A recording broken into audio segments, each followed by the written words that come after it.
Welcome everyone to Pathways to the Orchard. Tonight is Parshat Vayigash, and we have a number of insights. The Parsha begins Vayigash alav Yehuda, and Yehuda approached him. The him is what Yehuda thought was the second most powerful man in Egypt. He didn't know that it was his own brother Yosef.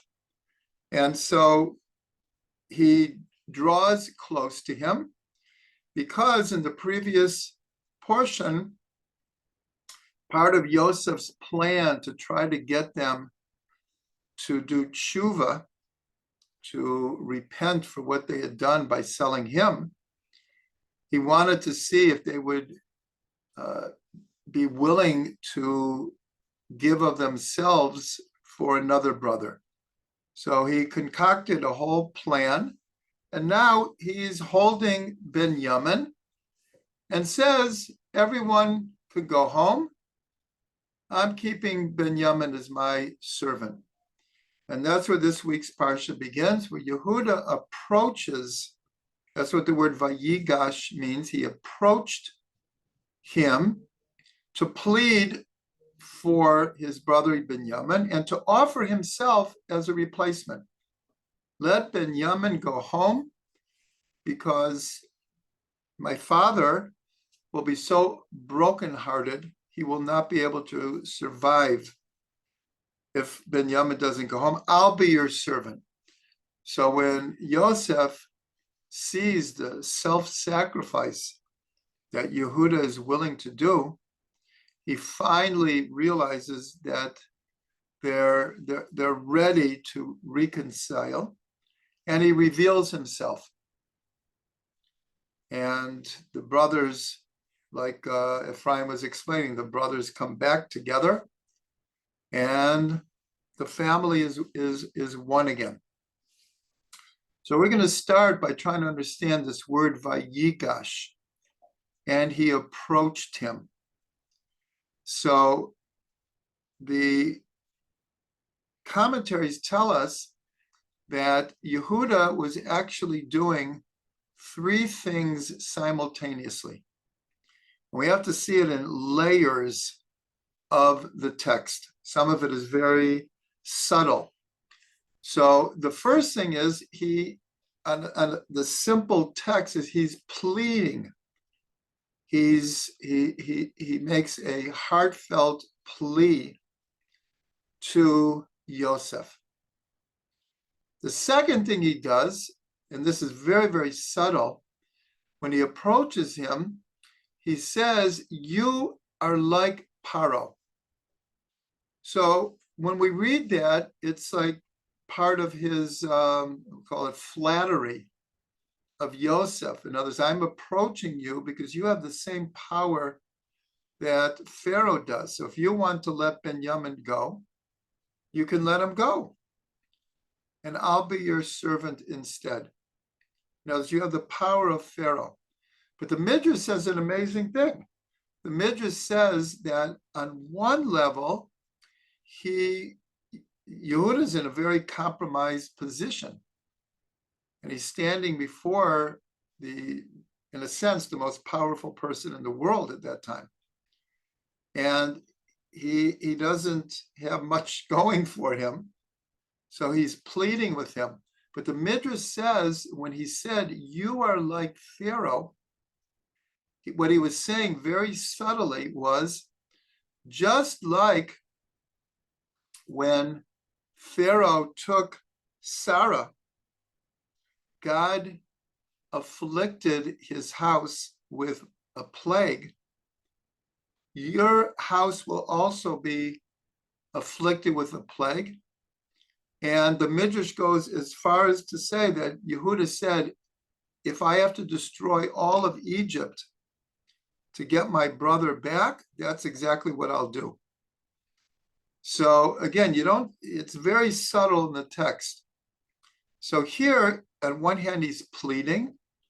The other hand, he's threatening war.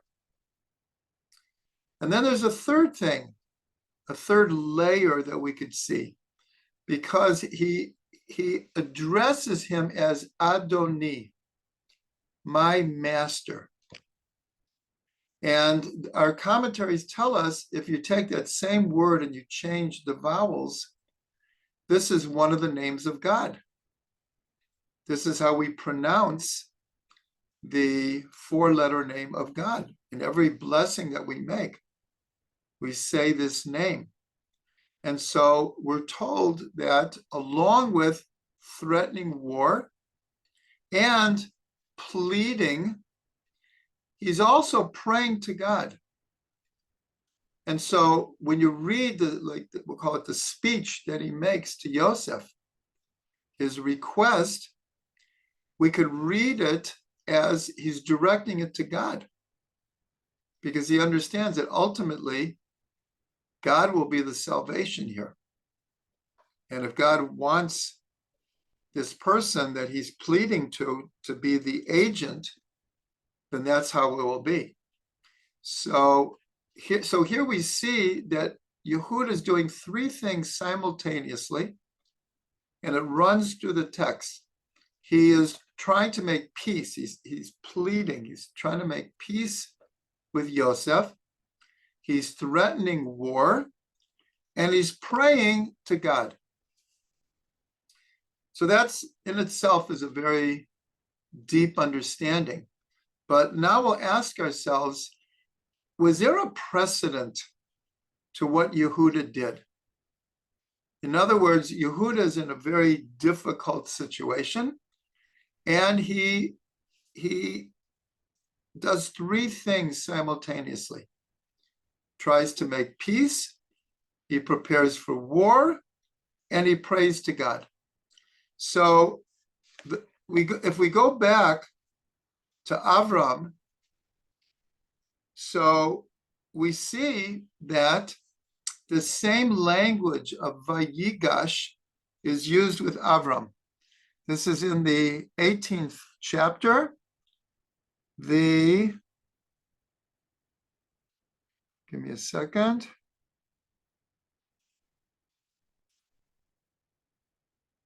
The 23rd verse. And this is when God reveals to Avram what he's going to do in Sodom. He's going to destroy Sodom. And now Avram, who God has just given him a new name, Avraham, and the definition of that name is you'll be a father of many nations, and all the nations of the world will be blessed through you. So Avram understands that, in a sense, he is the representative of defending the whole world before God. And so the verse says, Vayigash Avram v'yomer. And Avram approached God, and he began to plead for the people of Sodom. And the Rashi there says like this. This is what Rashi says.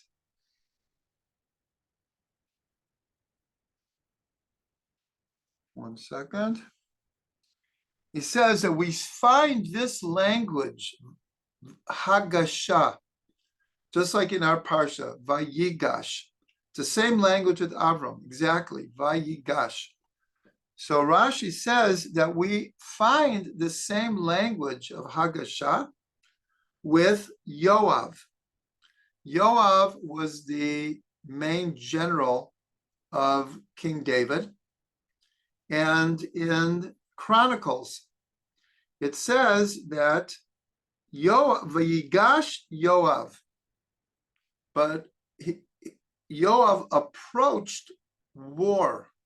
In other words, he had an enemy, and he took decisive action, and it's the language of that he approached. Rashi continues. We see also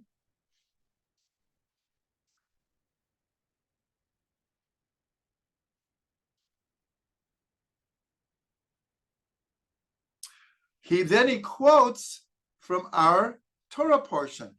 He says, we see this language again, Vayigash Yehuda alav. He quotes our portion that we began with. And then he brings a third, and he says that when Yehuda approaches, he is approaching for prayer. That's what Rashi says. So we began that Yehuda was pleading, trying to make peace. He was preparing for war, and he was also praying. Here, Rashi says, really the main thing he was doing, this whole speech that he makes to the ruler of Egypt was actually a prayer to God. And then Rashi brings a third time that the same language is used, and this is with Eliyahu, with Elijah the prophet. And there it says, wait, excuse me, 1 second. I'm sorry, I said it wrong. Rashi says that when Yehuda approaches this powerful person, it was pius, it was to make peace. In fact, we've talked about this a number of times. If you hear it in the sound, pius, peace, you can see where the English word comes from. Pius means to make peace. That was Avram. Eliyahu, so here it says that Eliyahu approached, and that what he approached God in prayer. So where is that happening? This is happening in a very, very famous story in the book of Kings, where the king, Achav, he had introduced through his wife idol worship throughout Israel, and it caught on, and the people were really into it. And also Achav was killing all of the prophets. And so Eliyahu felt, I need to do something dramatic to get the people weaned from idol worship. And so he concocts what we'll call the battle of the gods. He invites all of Israel to come, and 400 priests from this idol worship called Baal. And he said, here's the test. We're going to set up an altar and have an offering. Whoever can draw fire down from heaven, that is who the real God is. And Eliyahu even said, you can go first. And so the story is the whole day long, these 400 priests of Baal are doing whatever they do to try to draw down fire from heaven, and they did not succeed. And then Eliyahu says, okay, it's my time. And so it says that Eliyahu approached God, and it actually records his prayer. 1 second.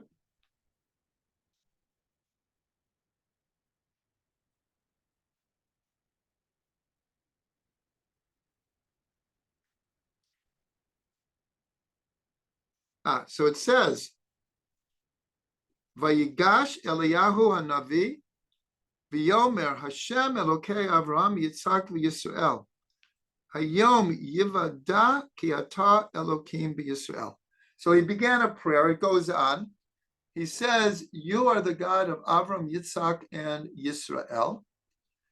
And today I'm asking you, please reveal yourself that everyone know that you are God. As soon as he finishes his prayer, a short prayer, literally fire came down from heaven and consumed the offering. So here I brought all of this to show us that what Yehuda did, there's a precedent. And that's what Rashi is pointing out. In the same language, Vayigash, Yoav approached for war. Avram approached Eliyahu approached for prayer, and Yehuda approached for peace. But then we see it one more time. There's another precedent.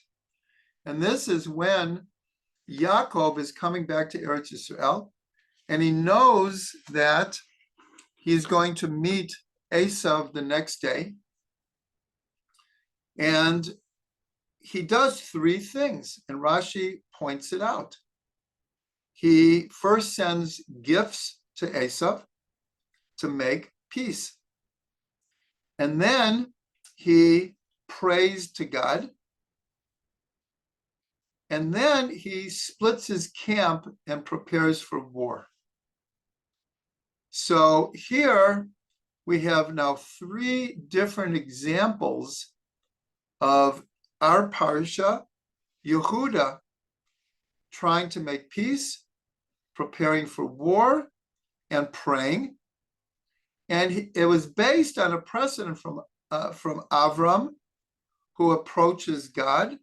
And there Rashi tells us it wasn't just Avram. It was Yehuda and Eliyahu Navi. And then we have the third example of Yaakov. And we're told that this three-pronged plan, when a person has adversaries, has challenges, is an advice that all of Am Yisrael should take, and individuals as well. And right now, we have that situation. We have tried to make peace with our neighbors, and we have made peace with some of them. We have many times returned land for peace. We didn't always get the peace, but we returned the land. So we give gifts like Yaakov did, and we're always prepared for war. Unfortunately, on October 7th, we saw that we had fallen asleep a bit, and we weren't as prepared for war as we need to be in the neighborhood that we live here in. So this is just such a deep understanding of how Jewish history has played itself out, and this advice, especially with Yaakov, and we can see that perhaps this is what inspired Yehuda to not only plead and pray, but also to threaten war. In other words, so this is what's called a deterrence. And this is a very, very big word in the world, is that sometimes the best way to avoid war is by being prepared for war. And the other side knows very well how prepared you are, and that will deter them for starting a war. It doesn't always work. And sometimes, like I say, we fall asleep in creating a proper deterrence for avoiding war. It just happens that this year, one of the biggest films of the year was Oppenheimer. I myself have not seen it, but the other night I watched a documentary about his life. So it was almost like watching the movie, might have been more accurate. And after he helped mastermind making the first atomic bomb that was used, he lobbied that it should never be used again. That he saw that by creating this, it would frighten the world sufficiently that they would never use it again. In one way, he was correct, because it hasn't been used again. But unfortunately, there are many nations around the world that have huge stockpiles of atomic bombs, nuclear bombs. And he basically staked his reputation on coming out against creating a hydrogen bomb, because he felt it's just like, this is crazy. It's like, it's so powerful. Like, who would ever use such a thing? We don't need such a thing. Anyways, that's a side point. But many times in current history, Israel has tried all three of those strategies: making peace, compromising, which we'll call giving gifts, and being prepared for war. Okay. Now we'll go on to, excuse me, another insight.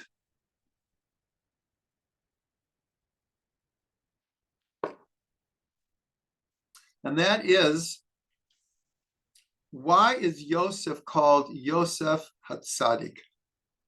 Yosef, the righteous one. There's really no one else in Jewish history who got this label. There are a few Jews in history who have been called holy. And they're not that many, over literally thousands of years, that different people are called holy. But only Yosef is really called Yosef the Tzaddik. So the usual reason that is given is, first of all, Yosef is always associated with the sphera of Yesod. Yesod is always associated with the sexual energy, among other things. But one of the things that's connected to Yesod is sexual energy.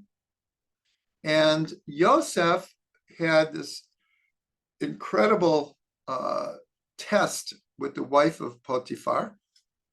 And the Midrash says it wasn't just he was being tested with the advances of, by all accounts, a very gorgeous woman. And here he's a servant. He's in a very compromised position to refuse her. And in the end, he ended up in jail for 10 years and then another 2 years, because she claimed that he tried to attack her, even though it was she who was really trying to attack him.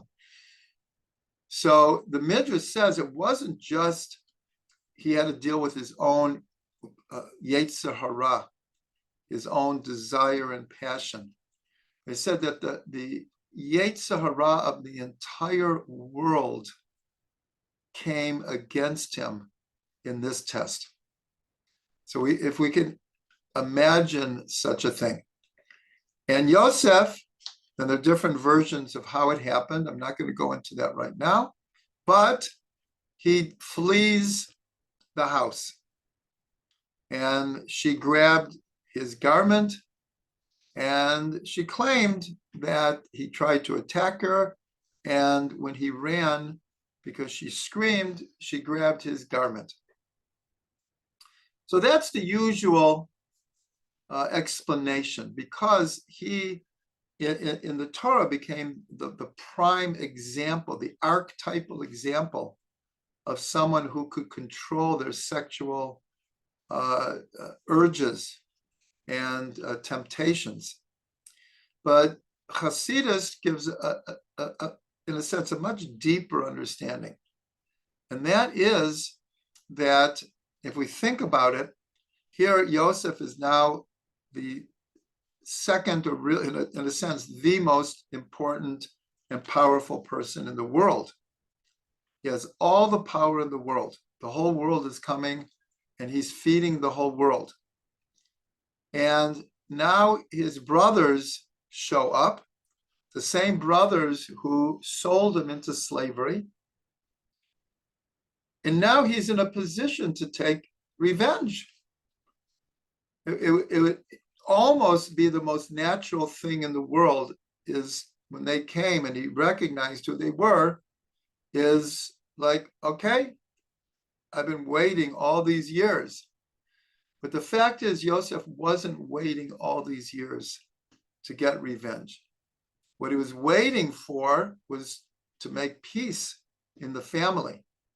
And so when he reveals himself, so there are two places where he explains to them how he sees the situation. And they're both quite incredible. So one is right after he reveals himself to his brothers, he says, V'ata al ta'atzvu v'al yichar be'einechem ki machartem oti. He says, and now don't be sad and don't be angry in your own eyes that you sold me. Hine ki lemechiyah shalachani Elokim lifnechem. Because God has sent me before you to be able to feed you in the famine. Now, to contemplate that kind of a consciousness that Yosef is saying to them is, I see a bigger picture here. Yes, you sold me. Yes, you hated me. You were jealous of me. You couldn't speak with me. But I see in retrospect, maybe you didn't see it in the beginning. Maybe it took a couple of years. But Yosef comes to the consciousness that he understands this was all divine providence. Yes, they exercised their free will. And it's not my point right now to get into the whole paradox of paradoxes of free will and divine providence.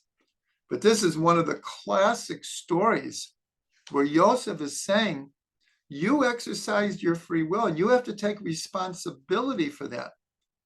But I'm telling you, there was a higher power at work here. And then after Yaakov passes away, the brothers are concerned that Yosef now will take revenge.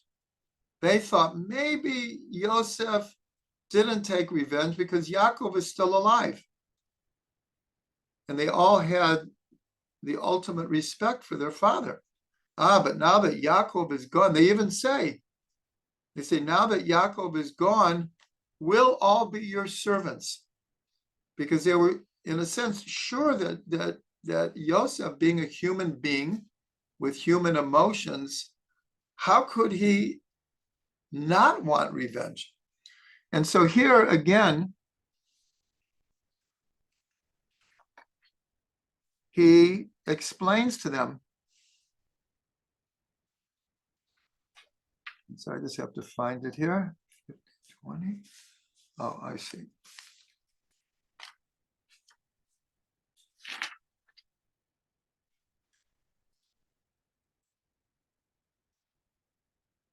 So he says, Vayomer Aleim. So Yosef says to his brothers, it's 19.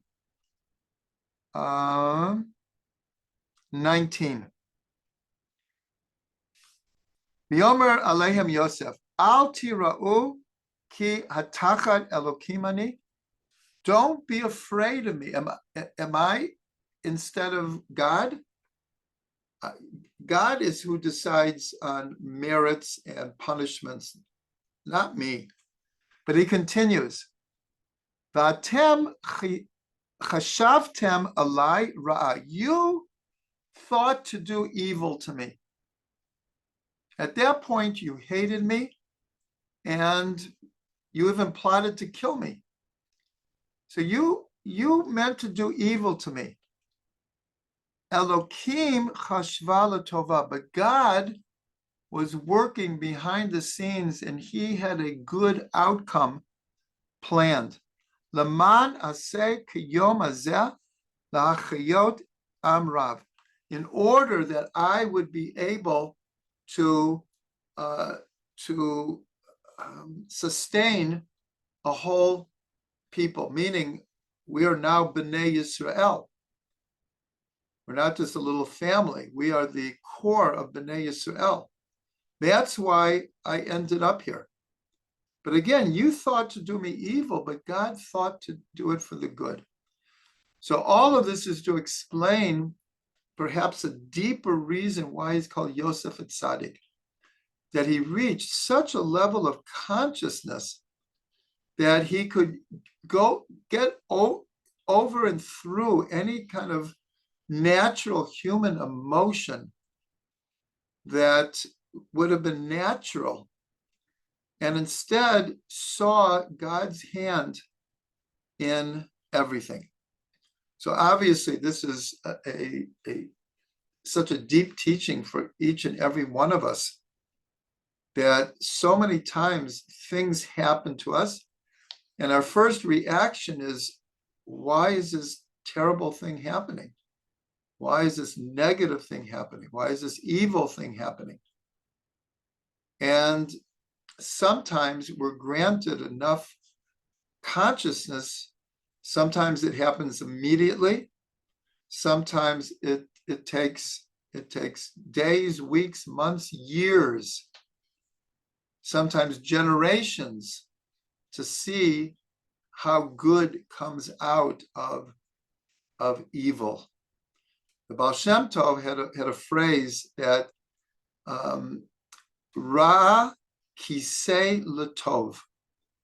Evil is a throne for good. Now, let's say the legs of the throne we might interpret as being evil, but ultimately it will be good that sits on the throne. But here you have to be like Yosef at Tzaddik to have that kind of consciousness, to see divine providence in everything. And it's not always easy. It's not always easy. Especially now,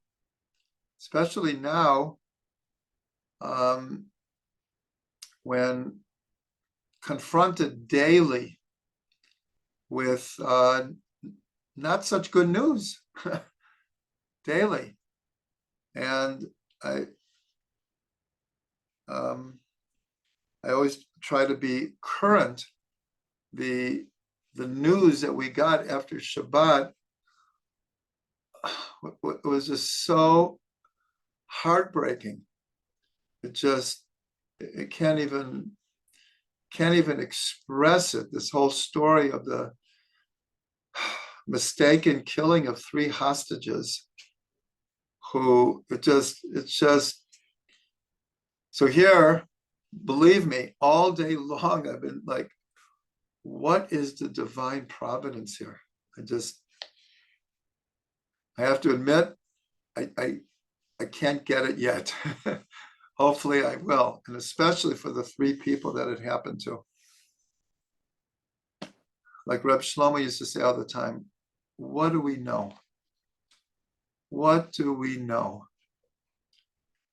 But Yosef knew. And Yosef also was confronted with, like I said, being a slave, being in prison for 12 years, and never giving up hope, and rising to the pinnacle of power in the world. Okay. Now, I want to go towards the end of the Parsha. And this is after Yosef reveals himself. He tells the brothers, go back, tell my father I'm alive, and bring all of Bnei Yisrael, bring the whole family. And you'll see why I mentioned before that Bnei Yisrael is now thought of as a nation. And this, I believe, in the part that I'm going to talk about now, is the first time that the family of Yaakov is actually referred to as Bnei Yisrael. And so Yaakov and family begin their, we'll call it descent to Egypt. And God appears to Yaakov. And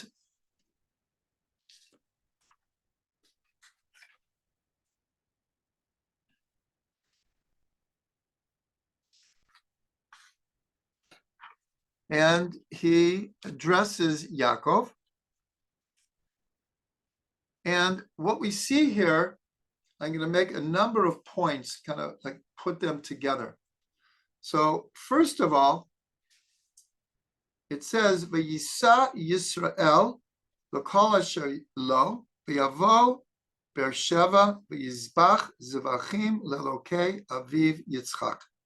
So here it says Yisrael traveled, but here it's really talking about Yaakov. But here he's called Yisrael. In a previous class, we had a whole discussion. Why is sometimes he's called Yaakov? Actually, most of the time he's called Yaakov, but sometimes he's called Yisrael. And there we just answered, I'm going to say simply, but it's obviously not so simple. But we said simply the name Yisrael, when Yaakov is called Yisrael, it is referring to a higher level of Yisrael, where it's like we say Bnei Yisrael. We don't say Bnei Yaakov. We say Bnei Yisrael. And so Yaakov reached this incredible height of having his name changed to Yisrael. But being human, he wasn't always on the level of Yisrael. But here it says that Yisrael traveled and he came to Beersheva and he made an altar and offered up offerings to the God of his father Yitzchak. And so the question is, that's not a usual term. The God of Yitzchak. Usually we'll say, like in the prayer that I read from Eliyahu, where he said, you're the God of Avram, Yitzchak, and Yisrael. Usually in our prayers, we say Avram, Yitzchak, and Yaakov. But here, he offered up offerings to the God of his father, Yitzchak. So the question is, why that terminology? So one of the answers is that according to tradition, God is sometimes referred to as Pachad Yitzchak. Now, Yitzchak is always associated with Gevura. And so Yitzchak is also referred to as sometimes as Pachad Yitzchak, the awe or fear of Yitzchak, the Gevura of Yitzchak. And so it's explained that here, Yaakov is recognizing that he's going down to Egypt. Yaakov has prophecy, and he also knows the prophecy of the covenant of the pieces, Brit Batarim, where God revealed that you will go down and you will be oppressed for 400 years. And then you will come out with great riches. So just to backpedal, Parshat Vayeshev. So it says that Yaakov Vayeshev Yaakov be'eretz migurei aviv be'eretz Canaan. Yaakov settled in the dwelling place of his father Yitzchak in the land of Canaan. And Rashi explains, what does it mean? He sat by Yeshev. So Rashi says that Yaakov wanted to sit in tranquility, but the incident of Yosef came upon him. In other words, Yaakov was, I'm saying this with tongue in cheek, he was ready to retire. He had lived a hard life, a whole life of opposition from Esav, his 20 years with Lavan, the incident with Shechem. He is ready. He's back in Eretz Yisrael. He's ready to sit in peace.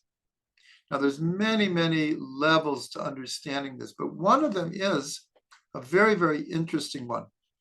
And that is, Avram was told, you will be afflicted for 400 years. And then you will come out. So Yaakov, he knew this prophecy. And when he went to, he was sent really by his parents to find a wife and to escape the wrath of Esav. He was gone for 20 years. 20 years. And if you remember, when he comes back to Eretz Yisrael, so who meets him? Who's coming to meet him? Esav and 400 men. Esav and 400 men. And then Yaakov does the three things that we talked about. He tries to make peace, he prepares for war, and he prays. And then he wrestles with the angel. He receives his name Yisrael. And the next day he does meet Esav, and he is able to make peace with Esav. This great confrontation that was brewing for 20 years, it was temporarily solved. And so there's a deep understanding here that when Yaakov wanted to sit in tranquility, he thought or he hoped that the 400 years that were predictive, as he understood that all prophecy is not written in stone. It can be changed, it can be altered, it can be sweetened, it can be nullified, it could be fulfilled. In the end, we were only in Egypt for 210 years. It wasn't the 400 years. And so Yaakov thought 20 years, what is 20 squared? 400. Who has he met at the border? And he feared Esav was coming to defeat him, to kill him and his family.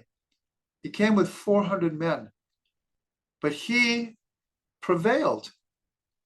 And so Yaakov, when he sat in peace, wanted to sit in peace, he, like I said, he thought or he hoped that this prophecy that they would be oppressed for 400 years would have been fulfilled already by the oppression that he felt from Lavan for 20 years.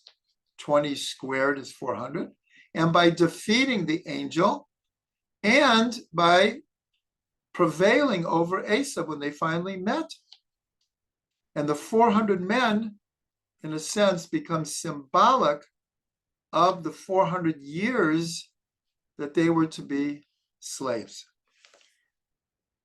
That was his hope. But then the incident of Yosef came upon him, and he realized, no, this prophecy wasn't fulfilled by me alone. And so now he's going down to Egypt, and then God appears to him right after he offers up to the God of Yitzchak. And I didn't finish my thought that, again, why Yitzchak? Because Yitzchak is Gevura. And he understood by going down to Egypt a cycle of oppression was about to come upon them. And he actually feared. And so the next verse is V'yomer Elokim LeYisrael. Again, God is now appearing to Yisrael. B'mareh halayla, in a vision of the night. V'yomer Yaakov, Yaakov.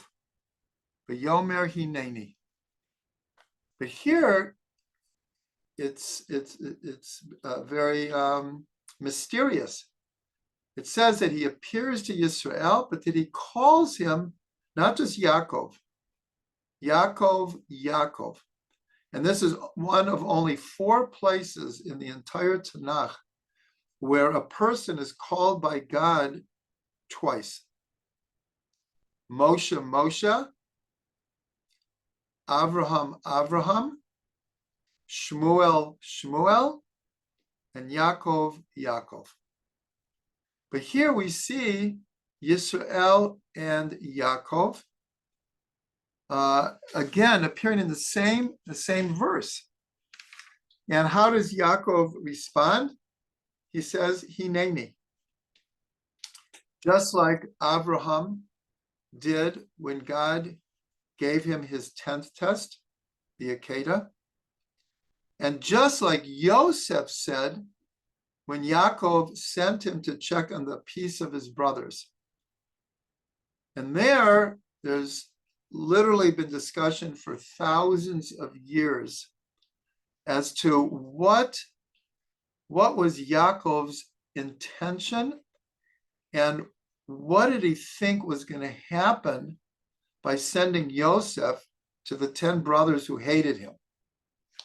And if you remember, we learned it in the portion of when it says that Yaakov sent Yosef from Emek Chevron, from the valley of Chevron.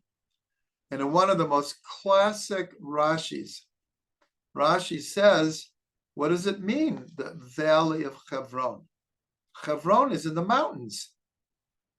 So it can't be literally the valley of Chevron. So what does it mean? So he said, he sent him from the Eitza Amukah. Emek, a valley, comes from the same word in Hebrew as deep. That's why it's called a valley. There's like a deep ravine between 2 mountains. And the word deep means emek, amok. So Rashi says, Yaakov sent him from the deep advice of the patriarch Avraham, who was buried in Hebron, who was told that your children would go down and be oppressed for 400 years.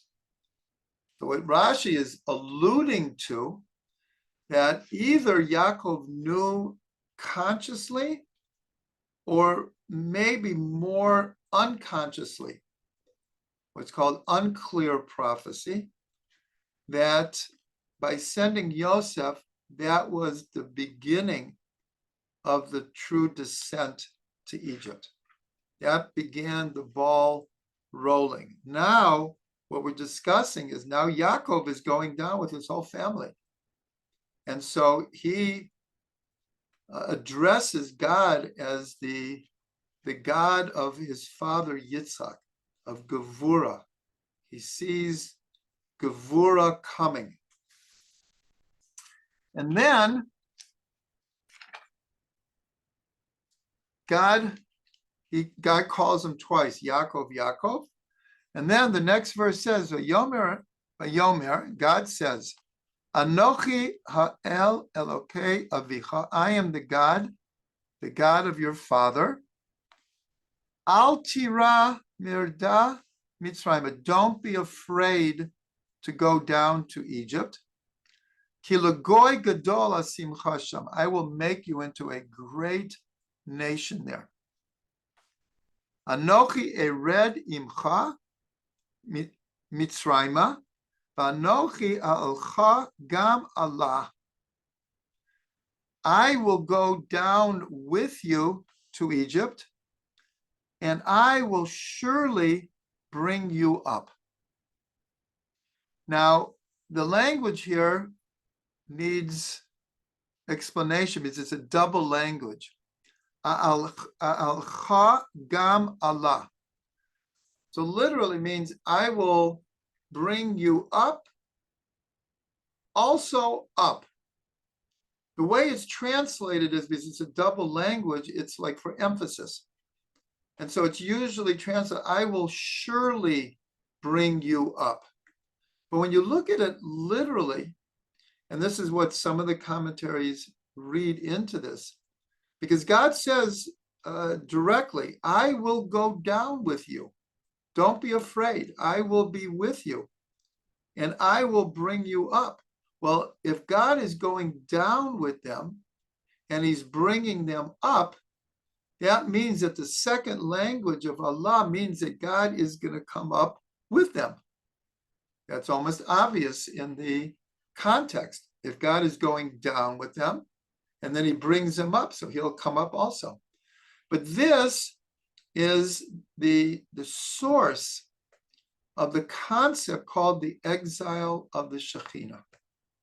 Here we have it very directly in the text. The idea that when Israel is in exile, so is God's divine providence, presence, the Shekhinah. And this is really the source for it. Now, we've actually seen this before in the burning bush. And there, so we have a Rashi who asks a simple question. God appears to Moshe for the first time in a burning bush. And we're told it was like a bramble bush, a sticker bush. And so the question is, well, if God is appearing to Moshe for the first time, why not like in a grandiose way? Why in a bramble bush? And so Rashi says, and he quotes a verse in Psalms that says, Imo anochi b'tzara. Rashi explains that it was dafka, it was specifically a bramble bush, a low, humble bramble bush, because God was saying, I am with them in their troubles. So this is, again, this idea of the exile of the Shekhinah. The difference is, this is what I just quoted was the Rashi.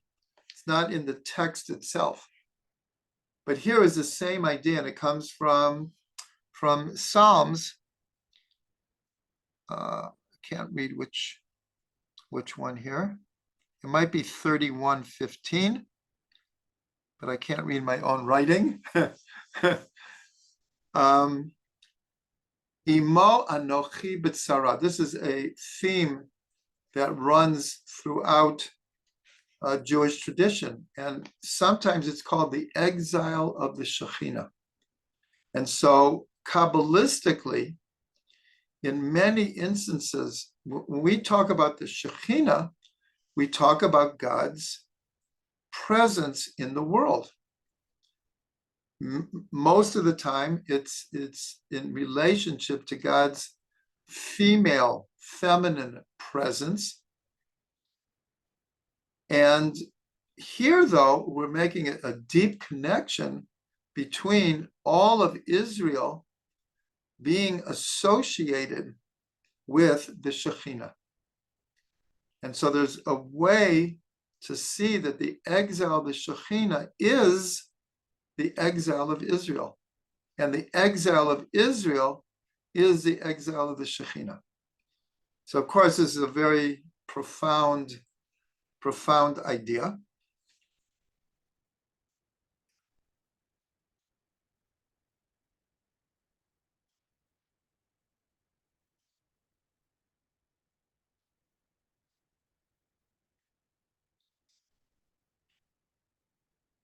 Okay, so I realized those are the ideas that I wanted to give over here. And now we could see God says to him, don't be afraid to go down to Egypt. Well, Yaakov was afraid because he saw prophetically what was going to happen. So, of course, he was afraid. But God is saying there's a bigger picture here. And I remember in the discussion after, I think it was last week's class, the question was asked, when we talk about the 4 exiles, why don't we include Egypt? It's such an obvious question. Egypt is the archetypal exile and redemption. And the 4 that we usually refer to is Babylonia, Persia, Greece, and Rome. So the answer we gave, and I quoted the Slonim Rebbe, and I'll just do it in short, is that the Slonim Rebbe says the difference is the 4 exiles are all intrinsically connected to our actions. That had we acted in a different way, there didn't have to be any exiles. But we acted in certain ways, and the result, the consequences, was exile. But the exile in Egypt was of a completely different nature. It wasn't connected to anything that we did wrong. It was connected to the experience that God felt the Jewish people had to go through in order to be the chosen people. And I'm not going to go back into it, but that's how the Slonim Rebbe explains it in the Tivat Shalom, is that for us to be compassionate and understanding oppression, we had to go through it ourselves. And so here we see with the exile of the Shekhinah. So right here, God says, don't be afraid. I will go down with you, and I will certainly bring you up. And so here, in this really source of the idea of exile of the Shekhinah, is this idea that God is saying is like, I'm going to be with you because I'm the one who's determining that you need to go through this for a higher purpose. And so this is reflected very much in the consciousness that Yosef achieved. He went through really hard times, but he came through with the consciousness that this was all for the good. It was a bigger picture, and there's divine providence here. And so here we tie almost everything that we're saying together tonight from all our different insights. This very, very fine line between free will and God's providence, and the whole idea of challenge and overcoming challenge. And that's why God first appears to Yisrael. But he calls him Yaakov, Yaakov, because Yaakov is the one who has to go through the oppression, has to go through the tests, has to go through the obstacles. But there's always the bigger picture why all of this is happening. And that is the higher level of Yisrael. And as I mentioned, now, from now on, we are called in the Torah B'nai Yisrael. We're no longer B'nai Yaakov. It's no longer a family. The transition is being made into the nation of Israel. And of course, we are the products of it till this day. So we'll end with a bracha that, especially, as I mentioned before, in times of trouble, times of challenge and